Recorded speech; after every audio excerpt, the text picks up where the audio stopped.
Hello friends, मैं हूं अमित। तो दोस्तों, बात बहुत पुरानी नहीं है। मैं बात कर रहा हूं दिसंबर 2013 की, जब एक केस हुआ था, एक इंसिडेंट हुआ था यूनाइटेड स्टेट्स में। भारत की एक राजदूत जिसका नाम था देवयानी खोब्रागाडे, वो भारत की राजदूत थी न्यूयॉर्क सिटी में, और उन्हें अरेस्ट किया गया था यूएस गवर्नमेंट के द्वारा, क्योंकि उनके घर में काम करने वाली एक लेडीज को वो मिनिमम वेजेस जो डिसाइड किया हुआ है गवर्नमेंट ने, उससे कम पैसा पे करती थी मंथली सैलरी में। तो जी हाँ दोस्तों, मैं बात कर रहा हूँ ह्यूमन राइट्स की। तो कोई भी व्यक्ति जो यूनाइटेड स्टेट्स में आता है, चाहे वो बाहर किसी कंट्री का रहने वाला हो या यूनाइटेड स्टेट्स का खुद सिटीजन हो, तो यहाँ का संविधान उन्हें कुछ अधिकार और कुछ राइट्स देता है। और हम बात कर रहे हैं यूनाइटेड स्टेट्स के वीजा के बारे में, तो हम इस बारे में भी जानने की कोशिश करेंगे कि यहाँ का संविधान हमारे लिए क्या क्या अधिकार देता है, हम कहाँ प्रोटेस्ट कर सकते हैं, हम कहाँ कंप्लेंट रेज कर सकते हैं, और अगर हम किसी मुसीबत में फंसते हैं तो हम किसे कांटेक्ट कर सकते हैं। तो आइए इन सब बातों को समझने का प्रयास करते हैं। यूनाइटेड स्टेट्स में आपका स्वागत है दोस्तों, और आपका यहाँ रहना सुखद रहेगा।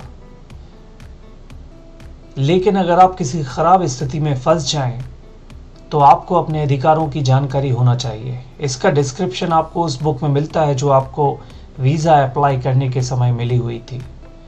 और आपको अगर किसी दौरान महसूस होता है कि आपके साथ कोई बुरा व्यवहार हुआ है, तो आप अपने अधिकारों के बारे में नेशनल ह्यूमन ट्रैफिकिंग के हॉटलाइन नंबर पर कॉल करके अपनी जानकारी ले सकते हैं, कोई क्वेश्चन पूछ सकते हैं या हेल्प मांग सकते हैं।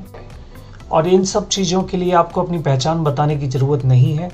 और ये हॉटलाइन नंबर एक एनजीओ द्वारा चलाई जाती है, और दूसरे साइड कस्टमर केयर रिप्रेजेंटेटिव एक बहुत ही प्रोफेशनल वकील होते हैं जो आपकी मदद कर सकते हैं। और अगर आप बहुत खतरे में हैं तो आप 911 भी डायल कर सकते हैं। यहाँ पुलिस हमेशा आपकी हेल्प के लिए तत्पर रहती है। और यूनाइटेड स्टेट्स में जब आप कहीं काम करने जाते हो तो आप अपना पासपोर्ट अपने साथ ही रख सकते हो। आपको अपना पासपोर्ट आपकी कंपनी को देने की ज़रूरत नहीं है, कोई आपको फोर्स नहीं कर सकता है। आप जो कार्य करते हैं उसका उचित भुगतान पाने का आपको अधिकार है। इस बात को आप ऐसे समझें कि central government of United states ने हर स्टेट का मिनिमम वेजेस डिसाइड किया हुआ है। जैसे मैं अभी टेक्सास में हूँ तो यहाँ $7.25 पर आवर मुझे पैसा मिलना चाहिए। इससे कम मिलने पर कंपनी को भुगतान देना होगा। और शायद यही कारण था कि जो मैंने पहले इंसिडेंट बताया था देवयानी खोब्रागाडे का, वो हुआ था। आपको समय पर भुगतान की आशा करना काफ़ी उचित है, यह आपका राइट है। आपको आपकी कंपनी के साथ एक कॉन्ट्रैक्ट साइन करना चाहिए, और आमतौर पर इस कॉन्ट्रैक्ट में लिखा जाता है कि किसकी क्या रिस्पॉन्सिबिलिटी रहेगी और आपको कितना और कब भुगतान किया जाए। आपका वर्क प्लेस पर भी आपको कुछ फैसिलिटीज़ का राइट्स है, जैसे आपकी मेडिकल फैसिलिटीज़, सेफ्टी इक्विपमेंट, आपकी क्लॉथिंग, आपकी ट्रेनिंग, साथ में साफ सफाई वाला आपका बाथरूम, पीने का पानी, ये सारे राइट्स हैं। और काम ख़त्म होने के बाद आपको घर भी जाना चाहिए। अगर आपको कोई फोर्स करता है रुकने के लिए, तो भी आप नेशनल ह्यूमन ट्रैफिक के हॉटलाइन नंबर पर कॉल कर सकते हैं और इसकी जानकारी दे सकते हैं। यदि आपकी कंपनी आपको रहने के लिए घर देती है तो यह सुरक्षित और साफ होना चाहिए।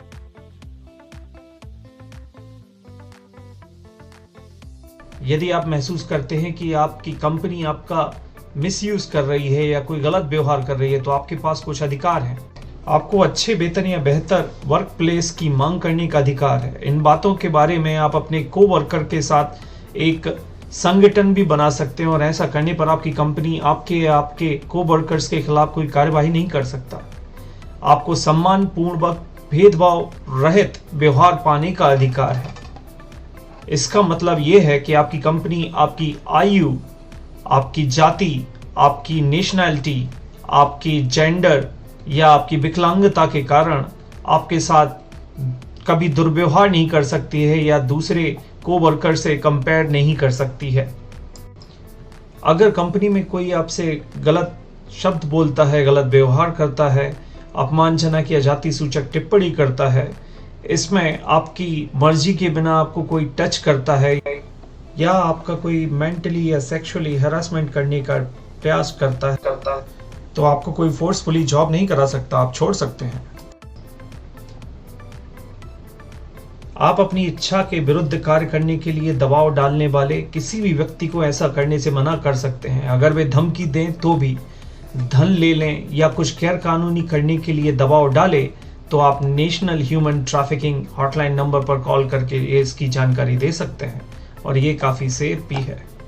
जब भी आपसे गलत व्यवहार किया जाए या कार्य करते समय आप अनसेफ फील करें, हॉटलाइन आपको उस व्यक्ति से जोड़ती है जो आपकी सहायता कर सकता है।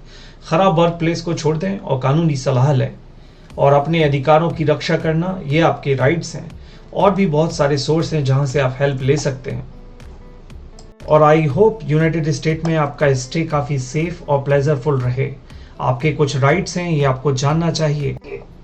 और दोस्तों, जब आप यूनाइटेड स्टेट्स में होते हैं, स्पेशली जब आप वर्किंग वीज़ा पर हैं, तो आपको कोशिश करना है कि आप किसी भी तरह से किसी भी इलीगल एक्टिविटी में इन्वॉल्व ना हो।